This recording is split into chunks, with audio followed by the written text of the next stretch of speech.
BBI Belanda Podcast. Hello everyone, this is Elsa and I will be your host for this episode. Buat folks out there yang demen banget sama horor, pasti tahu banget dong soal wisata horornya Bandung. Jadi pas banget nih, hari ini kita akan berbincang mengenai sejarah dan misteri di kota Bandung. Anyway, kita kedatangan tamu spesial, Feral everyone. Ya, halo semuanya. Aduh, gila. Terima kasih Elsa ya atas intronya loh ya. Gila, ini saya mendapatkan kehormatan diundang Elsa ini untuk menceritakan kisah-kisah mistis dari Bandung. Jadi, ya saya ini orang Bandung ya, orang Sunda. Lahir di Bandung dan saya juga pindah ke Belanda. Dan sekarang juga saya berkuliah di salah satu universitas di Belanda. Jadi kalau misalnya ada mahasiswa yang dari Bandung ya semuanya ya, halo Wilujeng Enjing ya, aduh sadayana.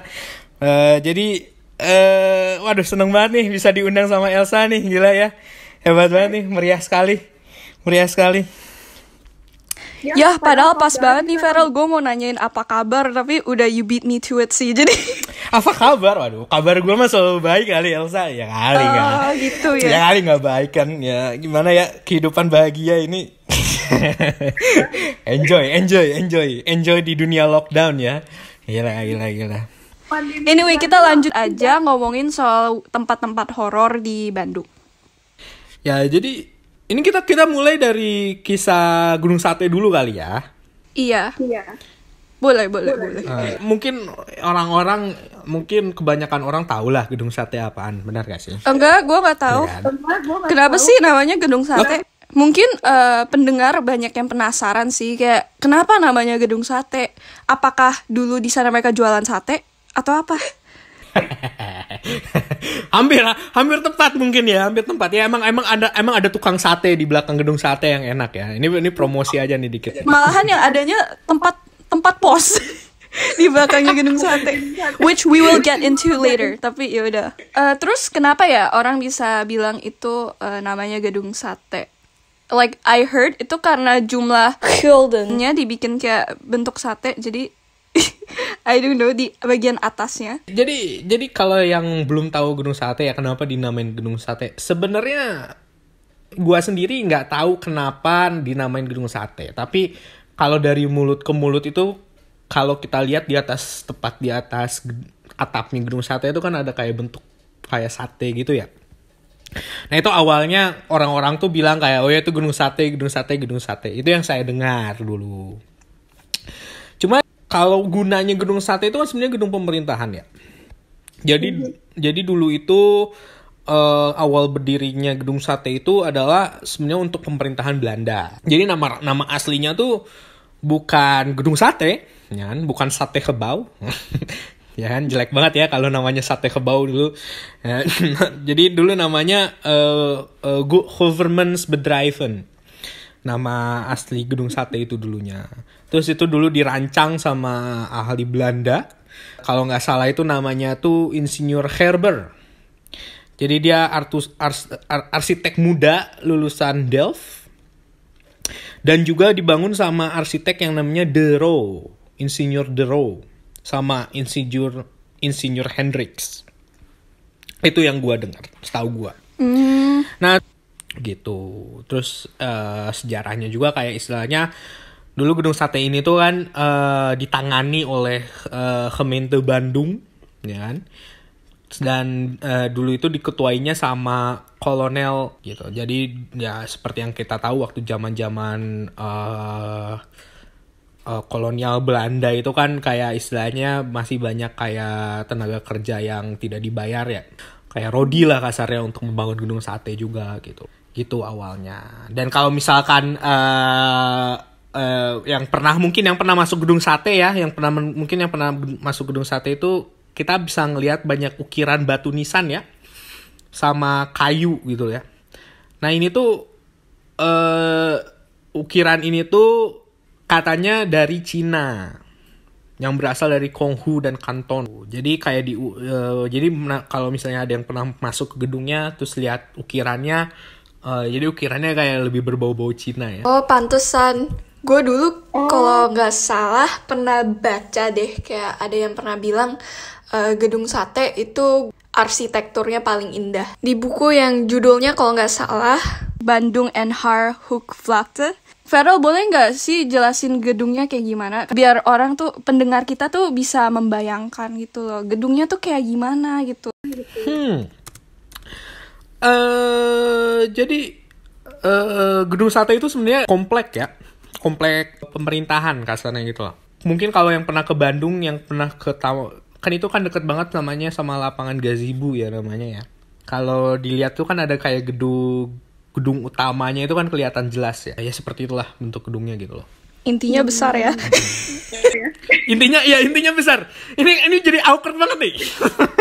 Ya, gue emang tidak pandai mendeskripsikan kayak bentuknya seperti apa. Mungkin orang-orang kalau yang penasaran dengan bentuk gedung sate, mungkin kalau lu mencari langsung di internet gedung sate, muncul tuh langsung tuh gedungnya kayak gimana gitu loh, bentuknya gitu. Intinya buat para pendengar yang mau coba masuk ke dalam cerita terus ngebayangin tempatnya kayak gimana, bayang aja gedung Belanda kuno yang ada 6 gulden di atas, terus banyak ruangan di dalam. Gitu aja. Anyway, segitu dulu mengenai sejarahnya Gedung Sate. Now that kita udah bisa ngebayangin tempatnya kayak gimana, kita lanjut ke bagian yang lebih hot, yang lebih memacu adrenalin. Mengenai bagian horornya, yang biasanya kayak para penggemar horor atau yang suka dengerin podcast horor malam-malam mungkin bakalan jauh lebih menikmati bagian ini yang jauh lebih memacu adrenalin. Ya, terima kasih Elsa. Jadi kayak yang tadi udah Elsa bilang ya, mungkin sejarahnya mungkin kita udah tahu. Jadi mungkin orang-orang tahu lah gambarannya seperti apa kan.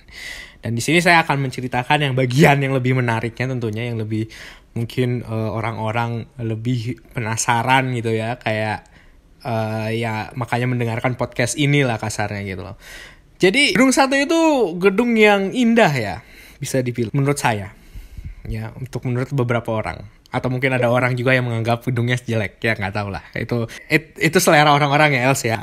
Nah, tapi di balik indahannya itu selalu ada kisah yang menyeramkan, ya. Kayak kisah para mantan. Menyeramkan. Aduh, galau jangan di sini, Rel, ntar aja. Canda. Ya, emang garing ya emang candaan gue tuh ya. Gak apa-apa. Biar para pendengar nggak bosan gitu loh. Ada selingan garingnya gitu. Biar satenya crispy. Jadi gedung sate itu cerita mistisnya itu sebenarnya banyak. Ada yang dari pengalaman gue pribadi, ada juga yang dari pengalaman kakek gue. Jadi mungkin kita akan lebih enak mulai dari kakek gue dulu kali ya. Pengalaman kakek gue ya. Jadi kakek gue itu dulu kerja di gedung sate. So basically gue kecil ya, gue masa muda itu umur 7-8 tahunan gitulah, seneng bolak-balik masuk ke gedung sate gitu loh. Dan ya mungkin gue tidak langsung masuk ke ruangan yang daerah gubernur, karena itu kan untuk kayak pejabat-pejabat. Jadi kayak gue masuk kayak ke daerah yang emang divisinya kakek gue gitu. Nah terus di daerah, jadi kalau kita masuk ke dalam gedung sate itu dibagi beberapa blok-blok gitu loh. Kayak yang tadi gue bilang, kayak ada divisi tentang pemerintahan apa, terus kayak ada yang tentang gubernur atau apa. Pokoknya banyak lah divisinya. Gue tidak ingat secara langsung di otak gue tentang divisi-divisinya ya, karena itu kan banyak banget pemerintahan. Nah, jadi gue pernah mendengar ini dari kakek gue. Pengalaman pribadinya kakek gue. Jadi di gedung sate itu saking gedung dalamnya itu gede, jadi kan kayak dibagi beberapa lorong ya. Kalau misalnya ya kayak gedung zaman dulu lah, zaman Belanda lah. Kalau misalkan lu pernah masuk kayak ke gedung-gedung yang di Belanda itu kan pasti kan kayak ada lorong-lorongnya tuh kan banyak ya. Terus kayak ruangan apa, ruangan A, ruangan B, ruangan C gitu kan. Dan kakek gue itu kebetulan emang dia maksudnya ruangan dia itu tuh dia harus jalan dulu ke ujung gitu. Jadi dari pintu utama dia harus masuk dulu ke ujung gitu. Dan tentunya itu ngelewatin lorong panjang banget kan. Oh, gue tahu nih ini arahnya kemana. Kemana ya, tau lah ya. Nah terus kakek gue itu dia itu tipe orang yang emang percaya lah sama hal-hal mistis ya. Oleh sebab itu kayak kakek gue itu dia nggak pernah mau lembur. Kayak kasarnya nggak mau pernah pulang malam atau apa. Pasti kayak jam 4 itu dia pasti udah ingin pulang kantor atau gimana gitu loh. Walaupun masih ada pekerjaan. Tapi dia ngusahain selalu jam 4 itu pulang. Nah, suatu ketika itu ada satu hari di mana kakek gue tuh emang beneran sibuk katanya. Beneran sibuk. Di mana dia harus pulang itu setelah maghrib lah kasarnya, sekitar jam 6:30 lah. Gitu. Dan sebelum dia mau pulang, dia itu ya seperti biasa lah ya, kayak orang-orang pulang kantor kan pasti beresin apa kayak kantornya atau gimana kan, atau kertas-kertas gimana. Terus akhirnya dia keluar lah ke lorong. Terus semenjak ke lorong itu dia udah feelingnya udah nggak enak ya. Maksudnya kayak sebagai manusia mungkin memiliki feeling yang kayak rasanya udah nggak enak aja gitu. Dan suatu ketika dia jalan, dia bertemu satu orang kakek-kakek. Ya, interesting. Ya, jadi dia bertemu satu orang kakek-kakek di mana kayak istilahnya apa yang dia jelaskan ke gue itu adalah kakek-kakeknya tuh ya seperti orang biasa aja, cuman pakai baju Sunda yang kuno. Mungkin orang-orang yang penasaran baju Sunda kuno kayak gimana bisa dicari di internet mungkin ya. Aduh, kurang spesifik, Rel. Jelasin Kurang dong. spesifik ya. Kok jadi kayak baju adat Sunda gitu loh. Cuman bukan yang untuk nikahan ya. Kalau yang nikahan mungkin beda lah ya. Itu kan kayak udah direnov atau udah kayak udah jadi bagus lah. Tapi ini kayak typically kalau yang baju adat Sunda yang kayak pakai baju hitam doang blus gitu. Terus kayak pakai ikatan di kepalanya. Bukan belangkon tapi kayak apa ya nama Sundanya, gue lupa. Kayak bukan tali sih, kayak selempang itu diiketin di kepala lah. Mungkin bisa dilihat mungkin di internet. Oke, jadi basically itu kayak traditional wear yang simple, bukan yang buat special occasions begitu. Yes. Yang beneran simple gitu lah. Nah, terus kakek gua itu pas ngeliat itu tuh aneh ya, merasa aneh ya, karena istilahnya karena itu gedung pemerintahan kan hampir mustahil ya. Kayak ada orang pakai baju adat Sunda malam-malam lagi. Ya kan? Kayak ngapain gitu kan. Jam berapa tuh kira-kira? Jam 7:30. Nah, udah. Nah, suatu ketika udah tuh, dan kakek gue itu ya karena emang Sunda kental ya, jadi kayak istilahnya ngeliat gitu kayak ya, punten gitu kan, mau lewat ya kan gini. Terus kayak kakeknya ya mangga gitu kan. Terus udah tuh akhirnya kakek gue itu masuk ke hall kan, karena kalau mau keluar itu kan dia harus kayak di hall kayak ruangan gede gitu ya, pintu keluarnya ya. Terus dia mau keluar, terus keluar itu dia akhirnya ke tempat parkiran, di mana tempat parkiran itu emang terkenal angker katanya gitu kan.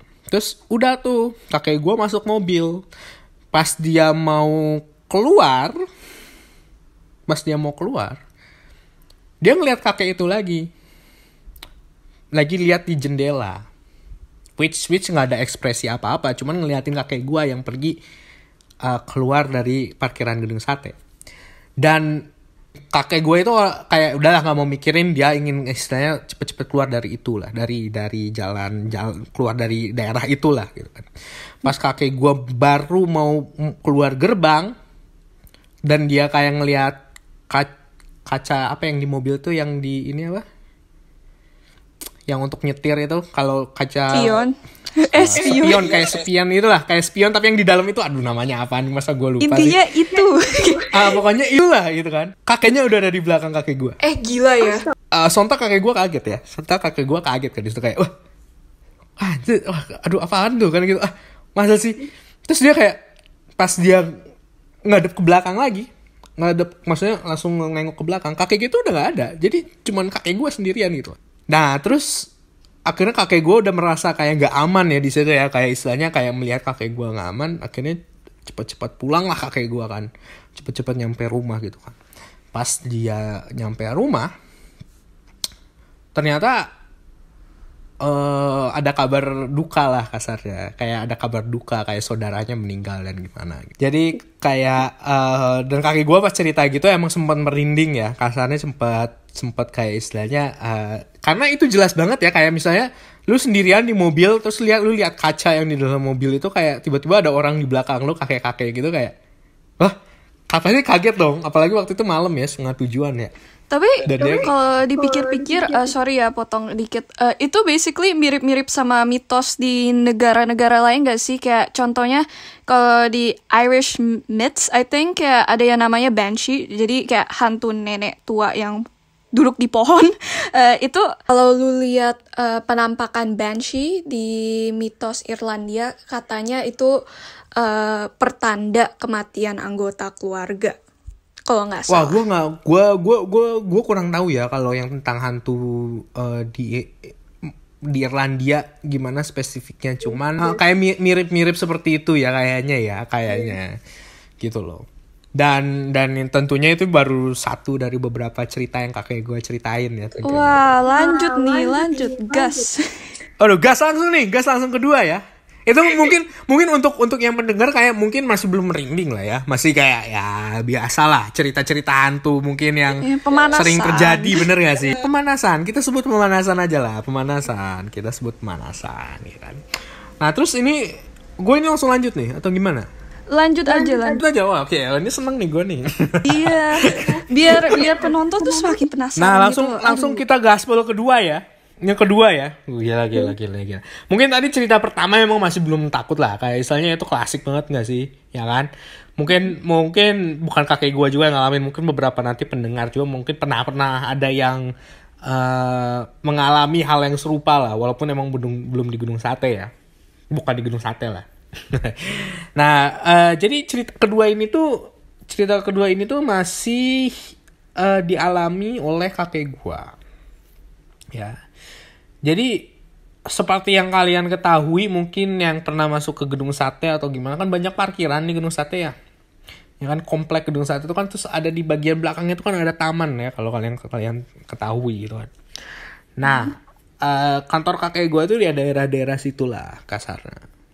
Dan jadi seperti biasa, jadi di Gedung Sate itu ada yang disebut hantu yang mungkin beberapa orang tahu, pernah dengar namanya hantu Neng City.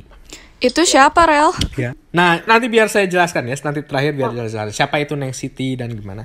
Jadi hantu Neng City ini mungkin untuk beberapa orang itu cukup terkenal lah untuk hantu di daerah Gedung Sate ini.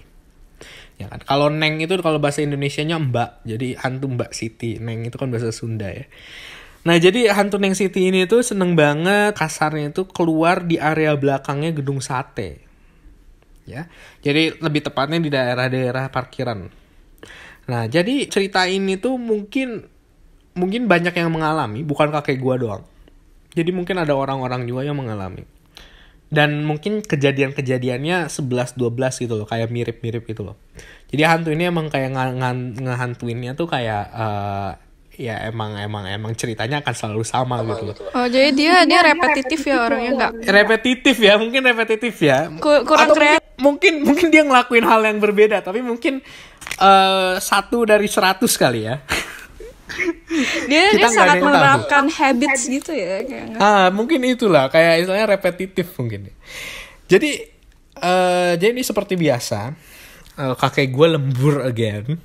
Ya, jadi kayak mungkin orang-orang yang nanti akan kerja di Indonesia mungkin kalau udah tahu gedungnya angker jangan lembur lah ya.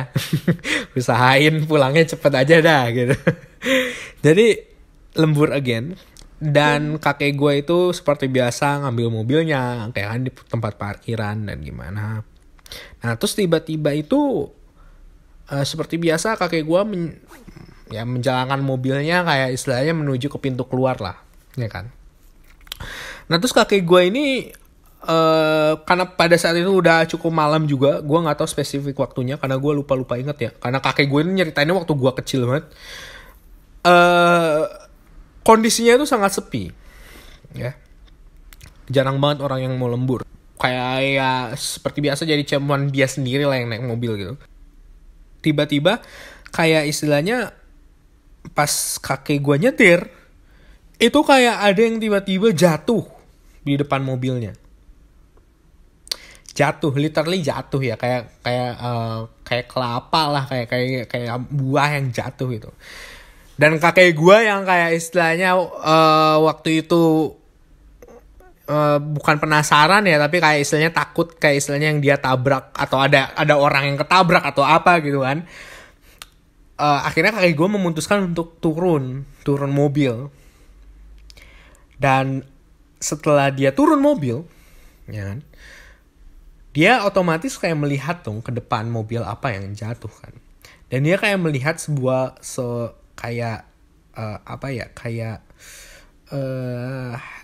hewan, tapi hewannya itu kalau digambarin tuh lebih mirip apa ya? Semacam bebek kata kakek gue itu ya. Jadi kayak hewannya itu semacam kayak, bukan kayak, nggak literally bukan bebek ya, tapi kayak mirip bebek gitu. Dan seketika hewan itu tuh berubah menjadi seorang wanita, jadi perempuan ya, kayak seorang perempuan gitu. Tapi katanya mukanya menyeramkan sekali. Mukanya tuh kalau yang gue dengar dari deskripsi kakek gue ya, jadi mukanya itu kayak istilahnya berdarah-darah gitu, terus kayak ada robek-robekan gitu, which cukup kayak aneh. Dan kakek gue itu kan tuh posisinya turun dari mobil ya, jadi kayak literally kakek gue itu berdiri percis di depan dia, dan si hantu ini tuh ngeliat kakek gue dan langsung tersenyum ke arah kakek gue. Astaga. Dan kakek gue itu sontak yang dia nyeritainnya sampai merinding ya. Jadi dan kakek gue itu saking dia literally ngeliat kejadian itu, dia langsung kayak masuk mobil. Setelah masuk mobil itu dia nggak bisa bergerak, nggak bisa kayak ngegerakin apa-apa gitu loh. Dan si hantu itu tuh terus berdiri di depan mobilnya sambil ngeliatin kakek gue, sampai dia senyum tanpa ekspresi gitu loh. Jadi senyum dengan tatapan kayak kosong gitu ya. Kayak tatapan kosong gitu. Dan itu literally kayak ngeliatin kakek gue terus gitu loh. Dan kakek gue tuh nggak bisa gerak. Kata kakek gue tuh kayak istilahnya nggak, entah kenapa dia mungkin takut atau apa. Literally dia nggak bisa gerak gitu. Dan setelah 15 menit kemudian, bayangin deh, 15 menit kemudian, jadi kayak ngeliatin terus gitu di depannya si hantu ini tuh. Dan kakek gue tuh sampai gak bisa apa-apa. Terus tiba-tiba ada satpam itu loh, ngetok pintunya gitu loh, ngetok pintu mobilnya. Dan seketika kakek gue itu sadar kayak, oh udah gak ada gitu loh hantunya gitu loh. Dan kayak satpamnya tuh bilang kayak nggak ada sesuatu, kenapa kok berhenti terus di sini, kayak udah lama gini bla bla bla. Terus kakek gue kayak yang nggak mau ceritain ke satpamnya, dia bilang kayak ya udah nggak apa-apa, saya cuma arah pulang aja gitu. Dan konon katanya kata kakek gue ini, kan kakek gue juga cerita ke teman-teman kerjanya ya, jadi kayak kakek gue ini dengar kayak istilahnya nama hantunya itu Neng Siti gitu loh. Jadi dikisahkan itu Neng Siti itu adalah kayak pembantunya orang Belanda yang kayak ditinggal kekasihnya dulu gitu loh, dan akhirnya memutuskan gantung diri di rumahnya. Nah, rumahnya itu tuh area belakang gedung sate gitu loh. Jadi jadi kayak katanya tuh hantunya tuh kerap menghantui siapa aja gitu loh yang melintasi jalan belakang gedung sate gitu loh. Jadi literally bukan hanya parkirannya gedung sate, tapi jalan belakangnya juga kadang katanya sering dihantuin. Jadi basically itu dia nggak cuma mejeng di satu specific area, tapi kemana-mana gitu. Dan katanya kakek gue juga itu bukan dia doang yang ngalamin hal yang sama gitu loh. Kayak istilahnya ada beberapa temennya juga yang mengalami hal yang sama katanya. Walaupun mungkin agak sedikit berbeda ya. Kalau kakek gue kan selama 15 menit kayak bertatapan langsung ya sama hantunya gitu kan ya.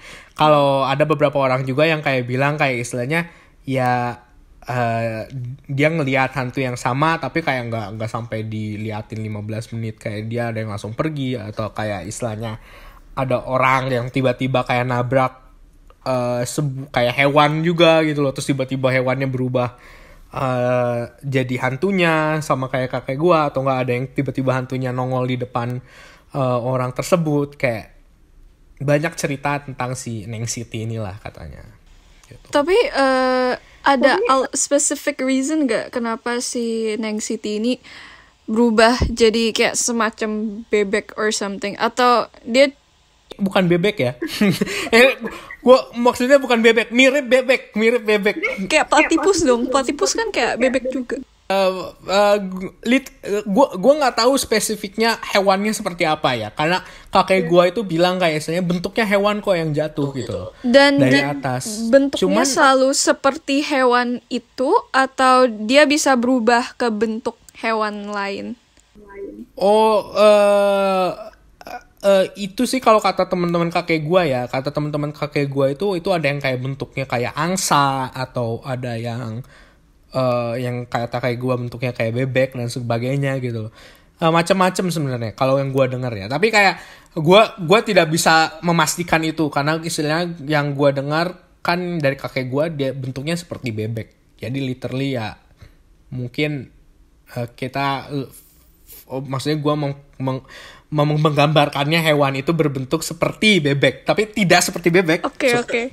Ya seperti ya mungkin kalau misalnya pendengar kan pernah tahu yang namanya siluman atau gimana, kan pasti bentuk hewannya aneh-aneh ya. Bener kan? Nah, mungkin seperti itu. Tapi emang ini mungkin pendengar juga, mungkin kalau yang misalkan ada saudaranya yang tinggal di Gedung Sate atau di mana, mungkin tidak asing lagi lah kalau misalkan mendengar hantu yang namanya Neng City gitu ya. Bukan tinggal lah ya di Gedung Sate. Kayak istilahnya itu bukan legend lah, kayak hantu legend lah ya kasarnya ya, Neng City nih ya. Oke, sekarang ya. kita udah muterin taman virtual tour, kayaknya bukan virtual deh. Ya udah, intinya kita audio tour dari tamannya Gedung Sate. Sekarang kita ngarah kemana nih? Nah, jadi kita lanjut ke cerita ketiga ya. Tapi gini, mungkin untuk pendengar biar nggak pada bingung ya, kayak wah kok loncat-loncat sih, tadi katanya di dalam gedung, sekarang di parkiran, sekarang ini. Ya jadi kayak Gedung Sate itu kan bentuknya kompleks ya. Jadi kayak istilahnya ada tamannya, ada parkiran mobilnya ya kan.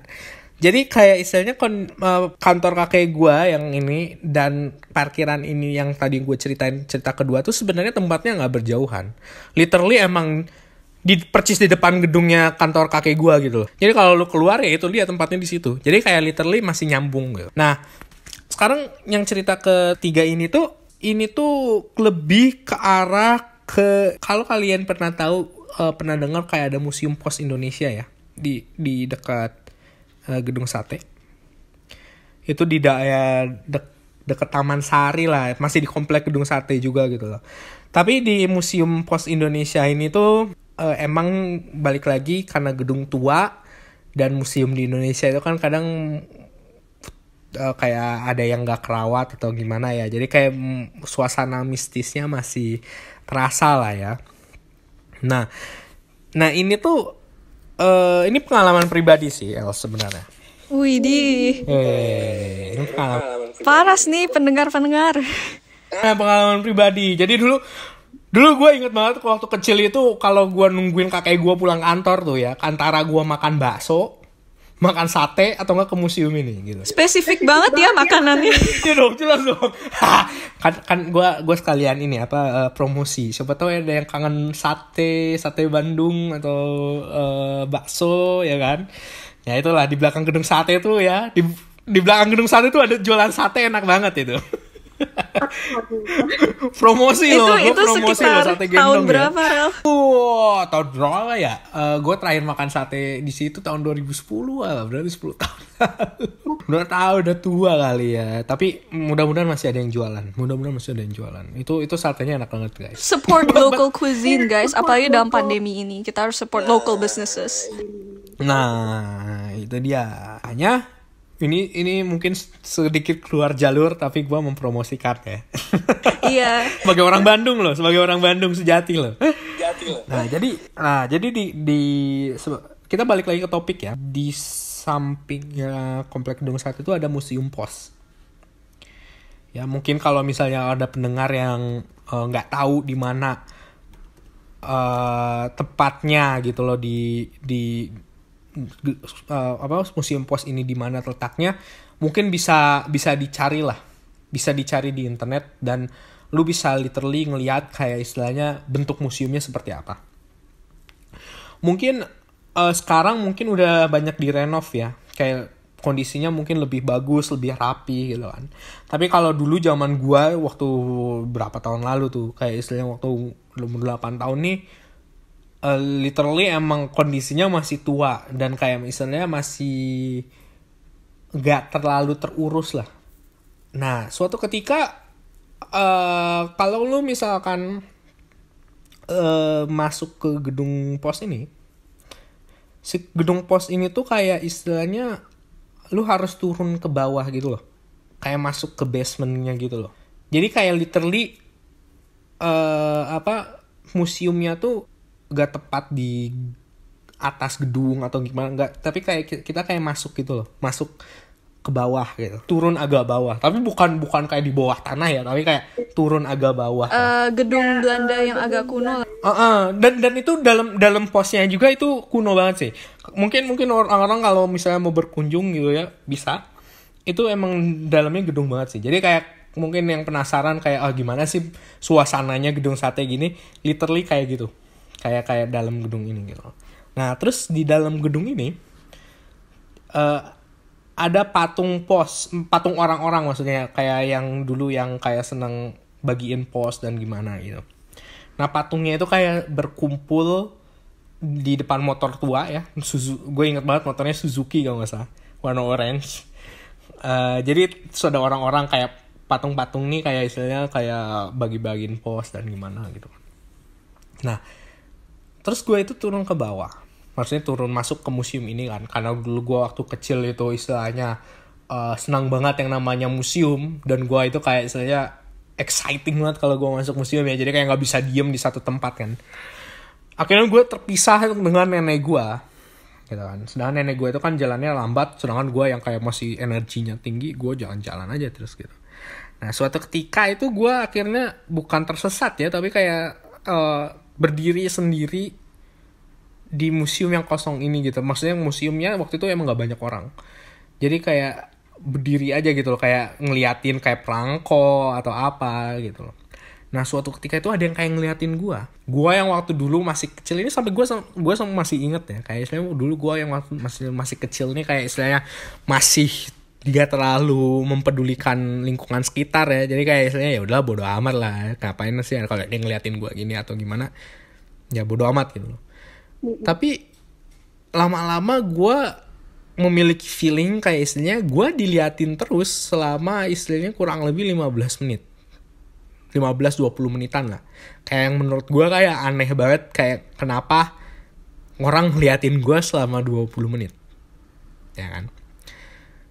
Sontak akhirnya gue ngeliat kiri gue.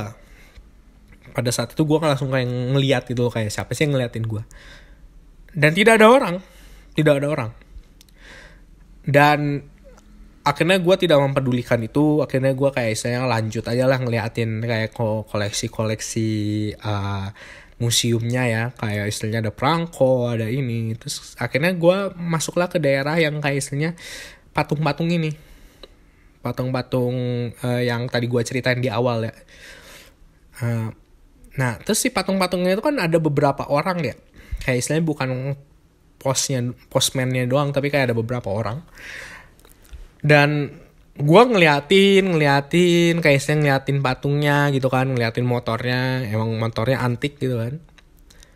Dan seketika ketika gue kayak asik ngeliatin itu, mata patungnya itu berkedip loh. Satu mata gitu. Berkedip. Sontak gue yang waktu itu ngeliat, gue agak kaget ya, kayak istilahnya, berkedip gitu. Iya, kayak gue menceritakan ke nenek gue dulu. Nenek gue sempat tidak percaya apa yang gue ceritain ya. Sampai akhirnya gue ceritain ke kakek gue. Akhirnya kakek gue yang kayak yang udah biasa kayak kerja di situ, akhirnya kayak bilang, ya oke lah. Kayak saya ya, siapa yang nggak tahu lah gitu kan. Cuman pada saat itu gue sontak kaget dan kayak istilahnya gue gue pribadi pada saat itu emang tidak terlalu kayak menghiraukan gitu loh yang berkedip ya. Kayak yang patung berkedip ini. Sampai saatnya, nah ini masih belum selesai ceritanya. Jadi kayak sampai saatnya terjadi kejadian berikutnya lah yang nanti gue ceritain lah, biar enak ya dengerinnya. Ya, jadi setelah berkedip itu tuh gue kayak udah merasa kaget dan aneh. Tapi gue kayak masih kayak ya udah gue mau enjoy aja di museum ini. Namanya anak kecil, ya kan. Kalau gue yang sekarang mungkin ngelihat berkedip gitu ya udah gue langsung keluar aja dari museumnya, ngapain gue berdiri lagi di situ kan. Terus udah akhirnya gue melihat lagi barang-barang antik yang ada di museum itu ya kasarnya. Dan gue merasakan hal yang sama pada saat ada orang yang ngeliatin gue. Dan gue inget banget di dalam museum itu tuh cuma ada 3 orang. Gua, nenek gua, sama ada 1 orang yang gua gak kenal. Tapi yang 1 orang ini tuh kayak udah jalan lagi gitu loh, kayak ke belakang museum gitu loh. Jadi literally kayak gua aja kayak udah nggak bisa ngelihat orang itu kemana gitu loh. Dan nenek gua yang jalannya cukup lambat itu di belakang. Jadi ya udahlah, kayak gua berpikir kayak siapa yang ngeliatin gua gitu loh. Kayak istilahnya nggak ada yang ngeliatin gua. Gua lihat kiri kanan, belakang, depan, bawah, atas nggak ada yang ngeliatin gua. Oke. Nah terus udah akhirnya gue enjoy. Terus pas gue lagi enak ngeliatin perangko, ini masih perangko ya karena koleksinya perangkonya banyak banget loh Els. Ya, jadi kayak mungkin pendengar bingung kan kayak dari tadi ngapain sih perangko mulu gitu kan gini. Tapi emang literally perangkonya banyak banget. Perangko lamanya tuh banyak banget. Jadi kayak lu ngeliatin satu-satu gitu loh, kayak emang antik aja gitu. Dan terjadi hal yang sama. Tapi ini kayak gue merasa dia ngeliatin. Tapi di sini lebih agresif ya. Lebih menusuk gitu ya tatapannya lebih agresif. Dimana gue merasa tatapan itu semakin lebih dekat. Dan gue merasa kayak ada orang kayak istilahnya nepuk bahu gue. Oke. Sontak gue kaget dong. Ya. Kayak gue langsung kayak lu ditepuk belakang pasti lu ngeliat belakang, benar gak sih? Ngeliat belakang, gak ada siapa-siapa. Di situ feeling gue udah rada nggak enak ya, tapi yang namanya masih anak kecil, masih polos, kayak ya udah, who cares gitu kan. Nah akhirnya gue ngeliat jalan lagi, terus ada miniatur kereta. Dulu inget banget gue ada miniatur kereta pos gitu loh. Dan dulu gue seneng banget yang namanya kereta atau pesawat ya. Jadi kayak gue ngeliatin terus gitu kan keretanya kan, wih gila kalau gue punya satu gimana ya gitu kan. Sambil mikir-mikir gitu ya kan kayak ya maklum lah anak kecil gitu kan, kayak wih gila bagus banget gitu ya. Nah udah tuh akhirnya gue di situ ngeliatin kereta ini kan, saking senengnya akhirnya gue nggak tahu lah kayak istilahnya di sekitar gue apa kan. Dan tiba-tiba ada yang nepuk lagi bahu gue. Aneh ya, kiri dan kanan, kenapa nggak kanan doang atau kiri? Dan kali ini 2 kali nepuknya, kiri dan kanan. Jadi dia tuh sangat fair ya ternyata. I mean that ghost got rhythm. Ya sangat fair ya. Kalau yang pertama kali gimana? Cuma kanan doang atau kiri doang? Kiri doang. Kiri doang. Terus kayak gue akhirnya otomatis gue ngadep ke belakang dong ya. Kayak nggak ada lagi, nggak ada siapa-siapa. Totally gue sendiri di situ. Ya. Terus gue yang udah semakin hari semakin merasa aneh, ya kan. Akhirnya gue kayak memutuskan kayak udahlah gue ingin nyari ke nenek gue, ya kan. Gue ingin nyari nenek gue. Akhirnya gue yang tadinya udah jalan duluan di depan, akhirnya gue ke belakang lagi kan. Gue nyari itu nenek gue di mana. Akhirnya gue ketemu nenek gue. Tapi ada yang aneh di sini. Nenek gue nggak ngomong sama gue. Jadi nenek gue nih cuman kayak ngangguk dan kayak udah nggak ngomong apa-apa gitu. Ngerti kan maksud gue? Jadi kayak nggak ngapa-ngapain, dia ngomong sepatah kata aja nggak gitu. Nah, dan ini gue inget banget wujudnya nenek gue, literally nenek gue. Terus udah gue yang kayak saya bilang omah ya dulu ya, omah Feral masih mau ngeliat ini ya koleksinya ya. Terus kan nenek gue cuma ngangguk doang. Terus kayak ya udah akhirnya gue jalan lagi, dasar anak kecil, gue ninggalin nenek gue lagi. Iya kan, dasar anak kecil emang. Nah terus udah tuh akhirnya gue ini terus ada yang nepuk lagi. Kali ini cuma sekali, tapi daerah kanan. Kanan. Dan ketika gue membalik, yang tadinya harusnya nenek gue di belakang itu, yang harusnya nenek gue itu ada di belakang, ketika gue membalik, yang gue lihat itu bukan nenek gue, tapi adalah sesosok kayak kuntilanak gitu, bro. Astaga. Tapi jangan berpikir kayak istilahnya oh ya kuntilanak yang berdiri gitu ngeliatin lu. Enggak. Jadi ketika gua membalik, kuntilanak itu cuma kayak lari gitu loh, tau gak sih, yang kayak zut, kayak ngilang gitu. Astaga. Lu yakin Rel itu bukan nenek lu? Oh ya nggak mungkin juga ya nenek-nenek lari.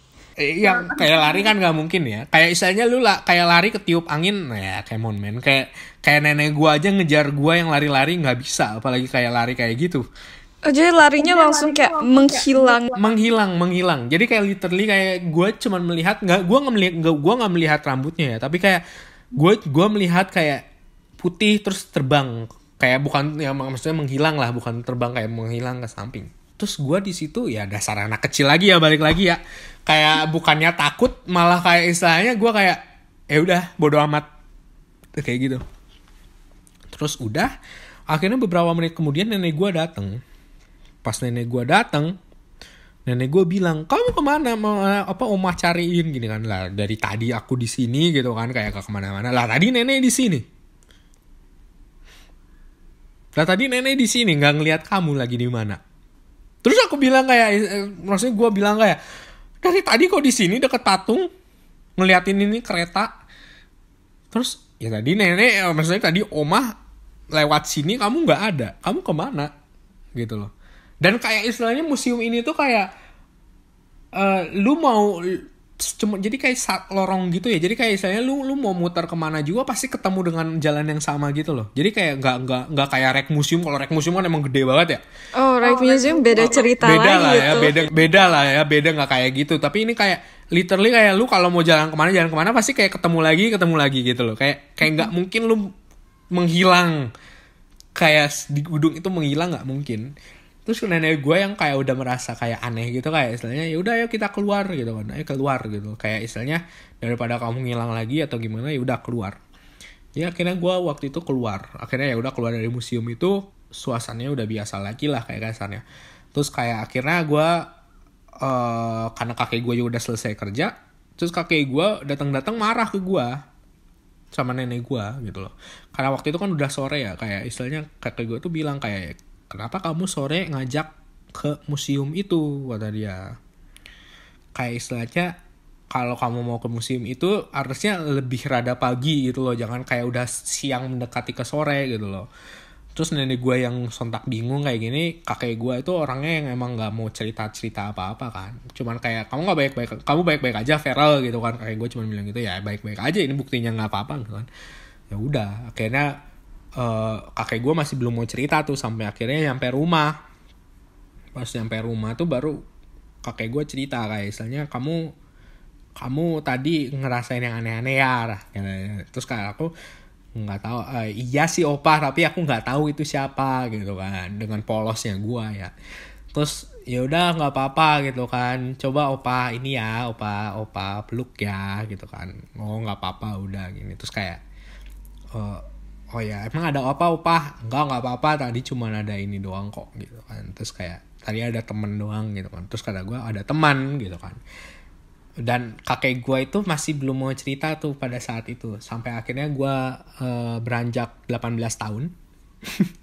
18 Lama tahun juga ya. Skip. Sampai gue beranjak 18 tahun, akhirnya kakek gue itu nyeritain ke waktu pulang dari pos itu tuh ada yang ngikutin. Jadi mungkin untuk pendengar kakek gue itu emang karena dia orang Sunda asli ya, jadi Sunda lama, dia itu kayak percaya akan hal-hal seperti itu gitu loh. Dan dia emang kayak orang yang bukan memelihara mistis ya, bukan dukun juga sih, maksudnya kayak bisa berinteraksi lah, bisa berinteraksi sama hal-hal yang seperti itu juga gitu loh. kakek gue. Jadi kayak kakek gue tuh ketika nyeritain gue ketika gue beranjak 18 tahun kayak, oh ya kamu ada yang ngikutin waktu itu tapi sekarang udah enggak kok. Itu yang kakek gue omongin gitu ke gue waktu gue umur 18 tahun. Gitu ya. Dan itu kisah yang di Museum Pos ini itu yang gue alami pribadi ya. Walaupun emang kalau lu misalnya sekarang ke Museum Pos sekarang ya mungkin udah banyak hal yang udah direnovasi ya. Kan sekarang aja gedung sate udah banyak banget hal yang direnovasi kan. Jadi kayak bentuknya tuh kayak ya udah nggak semistis dulu mungkin kali ya. Mungkin Gitu. mungkin udah nggak terlalu terasa gitu loh. Jadi kayak sekarang sih apalagi gue lihat foto terakhir misalnya foto terakhir nenek gue misalkan lagi foto-foto di gedung sate gitu kayak udah modern banget men, udah kayak banyak banget yang direnov kayaknya kayak wow udah bagus banget gitu loh gedungnya gitu loh. Gedungnya udah glowing gitu ya sekarang. Udah glowing gitu ya kayak udah kayak dicat ulang, di apa udah beda lah gitu loh. Jadi kayak emang udah beda lah. Tapi gue denger masih ada satu cerita lagi ya Rel yang di bagian atas itu. Oh iya, jadi gini, mungkin pendengar mungkin gue tidak bisa menceritakan kayak semua apa cerita yang gue pernah dengar di gedung sate ya, karena banyak banget Els. Kayak istilahnya tidak hanya kakek gue, kayak istilahnya teman kakek gue juga pernah menceritakan ke gue dan gimana kayak istilahnya banyak banget, sangat banyak banget. Tapi ini yang mungkin pernah gue dengar ya. Kalau kalian lihat di daerah atas gedung sate itu bukan kaca ya kayak ruangan tapi berlapis kaca gitu.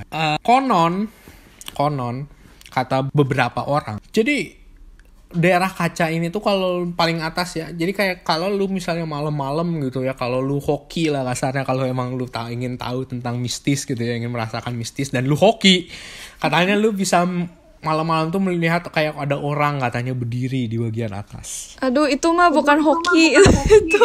Ya kan? Ya mungkin bukan hoki ya, tapi mungkin untuk beberapa orang itu hoki ya, apalagi orang-orang yang mau tahu gitu ya tentang hal-hal mistis gitu ya. Kayak yang tur horor di Bandung gitu ya, yang gue denger yang wisata horor di Bandung gitu. Oh ya, yang wisata Iya. horor. Mungkin abis ini nanti coba gue ceritain juga hal itu mungkin ya kalau masih ada waktu mungkin. Kita promosi lagi nih kayaknya soal Bandung. Nah, kita promosi lagi loh. Itu kan emang tidak banyak orang yang bisa naik ke atas ya. Kalau dulu, mungkin kalau sekarang mungkin udah lebih dibuka ya. Tapi gue nggak tahu kalau misalnya dulu itu kan kayak hanya orang-orang yang kerja di situ yang boleh kayak masuk atau lu naik ke atas atau gimana gitu loh. Dan kayak termasuk kakek gue juga katanya kalau sudah sore itu dia nggak mau ke bagian atas sana. Jadi kayak emang ada katanya ada penunggunya lah. Tapi emang gue di sini kalau yang bagian atas nih walaupun emang banyak cerita, tapi mungkin ini bukan cerita yang gue dengar langsung gitu loh. Jadi kayak mungkin kalau misalnya didengar kayak langsung kayak maksudnya gue ceritain atau gimana mungkin akan terdengar tidak seru gitu. Jadi kayak yang pasti lu kalau hoki balik lagi ya, kalau hoki ya, lu bisa melihat, tapi kalau lu nggak hoki ya lu tidak bisa melihat. Atau mungkin hantunya udah berpindah, nggak ada yang tahu. Ya kan sekarang udah banyak renovasi juga jadi kayak nggak ada yang tahu. Gitu Els. Bandung itu gedung sate guys. Oke, jadi begitulah cerita horor dari gedung sate. Tapi masa sih cuma gedung sate? Kayak maksudnya kan ada banyak tempat wisata horor nih di Bandung yang terkenal, yang katanya sampai banyak ekspat tuh datengin. Aduh, jadi promosi lagi nih. Anyway, Feral mau lanjut lagi nggak ceritanya? Oh jelas dong Els, jelas dong. Tadi gue menceritakan gedung sate doang. Aduh, kayak istilahnya itu masih belum komplit ya kalau menurut gue ya, kayak istilahnya Bandung gitu loh. Jadi kita kemana lagi nih? Audio tour nih. Gue akan mengajak kalian ke salah satu SMA. Mungkin beberapa pendengar nih ada yang pernah bersekolah di sini, mungkin atau tidak. Dan ini cukup terkenal ya. mungkin kalau gue langsung nyebutin nama langsung wah tahu nih gue hantunya gitu pasti. Waduh. Dan pastilah jawabannya yang akan gue ceritain adalah tentang SMA 3 dan SMA 5 Bandung. Mungkin beberapa pendengar juga pernah bersekolah di sini atau mungkin punya mantan yang di sini atau mungkin punya teman, I don't know, ya kan? Kita tidak ada yang tahu, tapi mungkin SMA ini udah tidak asing lagi lah dari cerita-cerita mistis ya.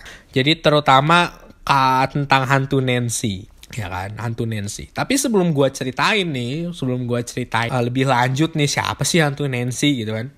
Kayaknya alangkah lebih baiknya gue ceritain dulu asal mulanya SMA ini, ya nggak Els? Iya, benar-benar. Ya kan, jadi orang-orang tahu ya sejarahnya juga kayak gimana. Iya, soalnya buat tahu kenapa suatu tempat berhantu kita juga harus tahu sejarahnya dulu nggak sih, buat mengerti. Dan mungkin akan lebih memberikan gambaran lah kasarnya kan, kayak istilahnya apalagi cerita-cerita mistis gini, kebanyakan datangnya pasti ke bangunan-bangunan kuno ya. Jadi kayak nggak mungkin bangunan modern terus dihantuin. Oke, jadi SMA ini tuh berdiri itu dari tahun 1916 ya, kalau nggak salah ya, 1916 ya, waktu zaman Belanda tuh. Jadi sebelumnya tuh namanya nggak SMA 3 Bandung, namanya itu HBS Bandung. Boleh jelasin nggak Jadi HBS itu apa buat pendengar HBS kita? itu Hogere Burgerschool. Ya, jadi gua nggak tahu ya kalau sekarang itu selevel sama apa ya, mungkin sama HBO kali, sama Hogere Onderwijs. Tapi anyway, namanya itu adalah HBS Bandung, Hogere Burgerschool Bandung. Nah, dulu ini tuh sekolah ini tuh ya seperti yang kita ketahui, zaman penjajahan Belanda hanya ningrat Indonesia aja yang bisa bersekolah, atau nggak Belanda full ya kan. Nah, terus gedung ini tuh berdiri di Jalan Belitung dan dihuni sama 2 sekolah. Satu SMA 3 Bandung di sebelah baratnya gedung, dan SMA 5 Bandung di sebelah timurnya gedung. Jadi mungkin kalau orang lihat sekilas mungkin ngiranya ini kayak kayak cuma satu sekolah aja gitu loh. Tapi sebenarnya ada 2 sekolah gitu ya. Dan jadi kayak tahun 1916 ini zaman Belanda, sekolah HBS Bandung ini tuh adalah sekolah HBS yang keempat ya, yang didirikan sama pemerintah Belanda. Nah, terus setelah sampai 1942 itu kan akhirnya datang tuh Jepang ya. Nah, di Jepang ini dia beralih fungsi, bukan sebagai sekolah lagi, tapi sebagai markas tentara Jepang. Apa nama Jepangnya? Kempetai. Kempetai. Kepikiran pete jadinya gue. Itu dia. Aduh, garing. Jadi kayak dan seperti yang pendengar ketahuin ya, zaman Jepang itu mungkin zaman yang lebih sadis daripada zaman Belanda ya. Ya kan, kalau Jepang itu kan lebih menuntut kayak istilahnya harus menghormati kaisar dan sebagainya. Kalau Belanda itu ya sadis tapi nggak sesadis Jepang. Dan setelah 1945 Indonesia merdeka, akhirnya SMA ini tuh beralih fungsi lagi sebagai sekolah. Tapi bukan HBS, tapi VHO ya, Voortgezet Hoger Onderwijs. Jadi kayak istilahnya ini setara dengan SMA, tapi dalam berbahasa Belanda. Mungkin kalau sekarang VWO kali ya. Mungkin kali ya, VWO. Dan ini maksudnya kita ya, maksudnya awal-awal kemerdekaan ini akhirnya kayak istilahnya banyak banget orang-orang yang kayak akhirnya kan bisa bersekolah atau gimana. Akhirnya gedung ini dialihkan fungsi lagi jadi sekolah. Dan pada periode ini juga Bandung itu masih dikuasai oleh nikah ya. Nikah? Iya, bukan nikah.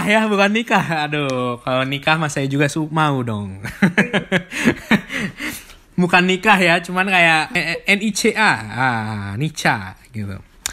Dan sistem pendidikannya masih kayak mengacu pada sistem yang berlaku sebelumnya, kayak istilahnya selama pendudukan Jepang gitu. Jadi kayak masih masa transisi lah kita bisa bilangnya ya. Masih masa transisi gitu. Dan akhirnya pada tahun 1950 si VHO ini akhirnya diubah jadi SMA. ya, seperti yang kita tahu sekarang, ya kan, seperti yang kita tahu sekarang. Jadi dulu tapi tidak langsung diganti jadi SMA 3, SMA 5, tetapi dulu itu masih dibagi menjadi 3 SMA negeri. Jadi SMA 1, 2, dan 3. Jadi belum ada SMA 5. Oh. Interesting ya. So, dan setelah 1950 kayak istilahnya mulailah kayak kebentuk yang kayak SMA sekarang yang kita ketahui lah. Kayak ya mulai ada SMA 3, SMA 5, dan sebagainya. Gitu sih ceritanya bro.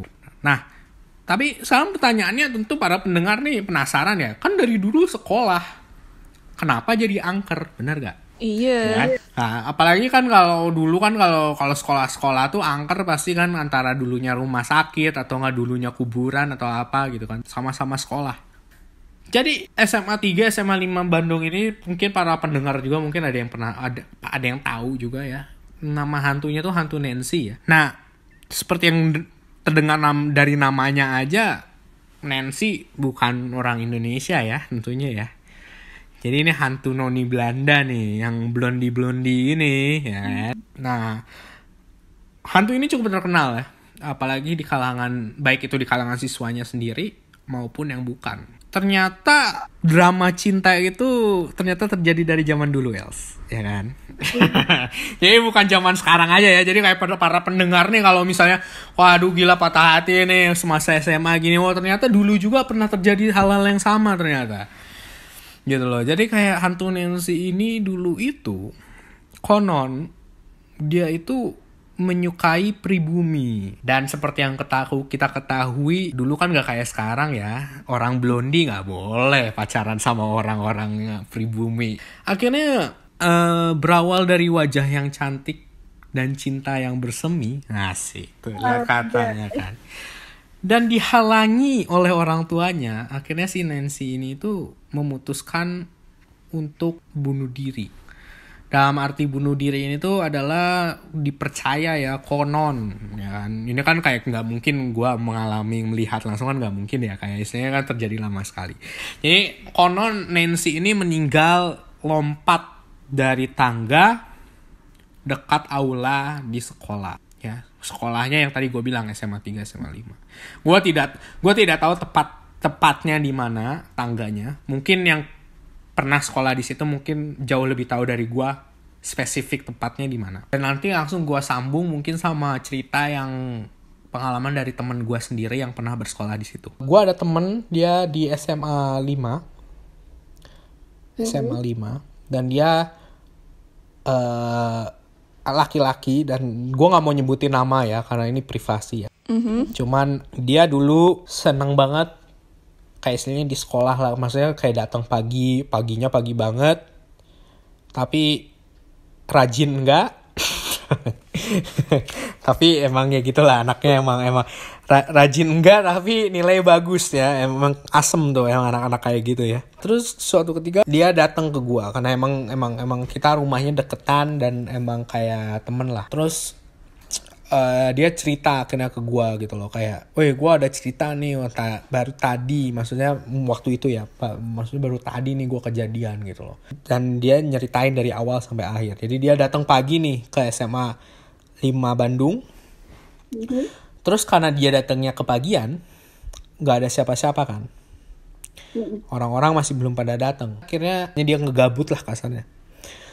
Dan suatu ketika dia ngelihat satu orang datang ke kelas itu. Dan dia pada saat itu dia katanya dia tidak terlalu menghiraukan karena istilahnya ya mungkin karena kepagian masih pada ngantuk, akhirnya tidak saling tegur kan. Tapi lama kelamaan dia bingung, kayak istilahnya kalau secara logika kalau orang ngantuk pasti lu nyenderin kepalanya ke meja, bener gak sih? Gak mungkin lu tidur dalam kondisi maksudnya tegak gitu, gak mungkin lah ya. Nah tapi lucunya ini orang ini, maksudnya teman yang dia lihat ini tuh kayak istilahnya dia berdiri tegak aja. Teman gua pada saat itu kayak udah mulai merasa aneh. Akhirnya beberapa menit kemudian teman gua ini akhirnya maksudnya ingin keluar kelas karena saya merasa dia udah kayak aneh nih, gua merasa aneh gitu. Dan akhirnya dia udah keluar kelas dan kayak kasarnya dia jalan-jalan di lorong sekolah. Terus akhirnya dia balik lagi ke kelas, masih ada nih si cewek. Dia bilang seperti ini, wajahnya dia itu cantik banget katanya, kayak manis gitu loh. Tapi teman gue tidak pernah melihat dia di kelasnya.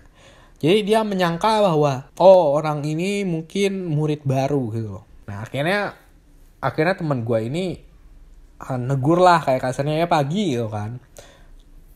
Lu murid baru ya gitu kan, kayak ya you know lah, kayak berusaha untuk berkenalan. Tapi lucunya orang ini tuh nggak ngomong, Diem aja gitu. Nah mungkin ini para pendengar ya, pokoknya kalau ada orang baru udah mukanya aneh, lu tegur nggak ada suaranya, jangan ditegur lagi mungkin ya, pelajaran ya. Hantu-hantu nih mungkin senengnya emang gitu ya, menyamar kayak manusia terus dia nggak ngomong-ngomong. Nah begonya temen gue, sorry nih, maksudnya bodohnya temen gue, dia tetap aja penasaran untuk nanya namanya dia. Dan gue nanya kenapa alasannya, terus kata dia karena cantik banget Rel, kayak gue ngeliat manis banget gitu loh kayak ini. Terus gue kayak ya lu nya aja kegatelan bro, gue gituin ya. Singkat cerita masih nggak dijawab, akhirnya ya lama-lama baper juga ya temen gue ya, kayak istilahnya gue udah nyoba nanya nggak dijawab gitu kan, jual mahal banget gitu. Nah terus akhirnya dia duduk lagi di belakang. Tapi dia bingungnya tidak ada satu temannya yang masuk ke kelas itu. Jadi padahal jamnya udah kayak dia udah nunggu kayak 20 menitan apa ya. Kayak udah 25 menitan gitu. Itu udah cukup lama. Tapi biasanya tuh kan selalu ada satu atau dua orang yang datang lagi kan sebelum masuk kelas. Iya. Tapi ini nggak ada. Jadi cuma dia berdua doang.